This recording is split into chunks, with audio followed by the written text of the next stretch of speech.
Hello' everyone, আজি এটা ধুনীয়া ৰেচিপি আপোনালোকলৈ আগবঢ়াইছোঁ। এয়া কি হয় বাৰু কওকচোন।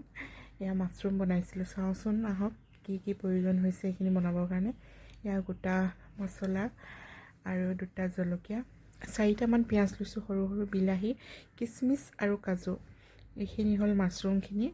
মাছৰুমখিনি মই ধুনীয়াকৈ চাফা কৰি ধুই লৈছিলোঁ আৰু ইয়াতে তেল অকণমান দি কেৰাহীখনত আটাইখিনি মই ইয়াতে অকণমান সময় ভাজি ল'ম। ইমানটোলৈকে ভাজিব যাতে পিঁয়াজটোৰ কেঁচা গোন্ধটো অকণমান নাইকিয়া হয় আৰু বিলাহীখিনি অকণমান সিজি যায়। তাৰপিছতে মই ইয়াত দি দিছোঁ অকণমান কচুৰি মেথি দিলে গ্ৰেভিটো খাবলৈ খুব ধুনীয়া সোৱাদ লগা হয়।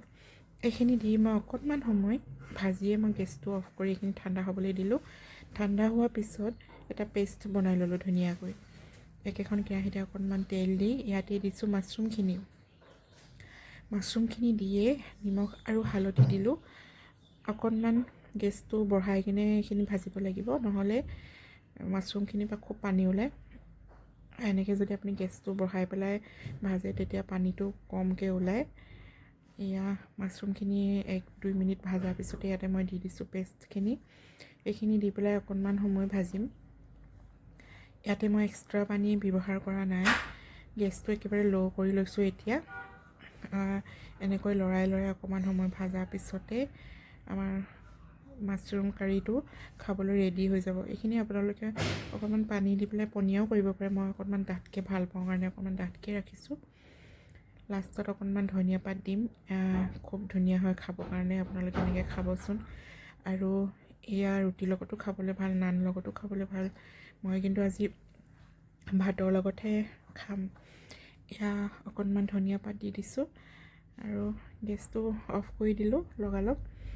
এয়া আমাৰ আজি মাছৰুম কাৰী ধুনীয়াকৈ ৰেডি হৈ গ'ল।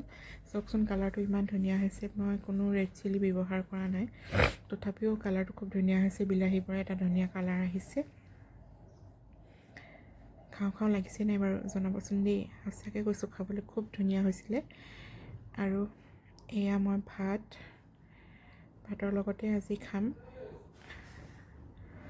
2 পিচ বেঙেনা ফ্ৰাই লৈছোঁ, অকণমান কুন্দুলি চব্জি, এয়া মাছৰুম আৰু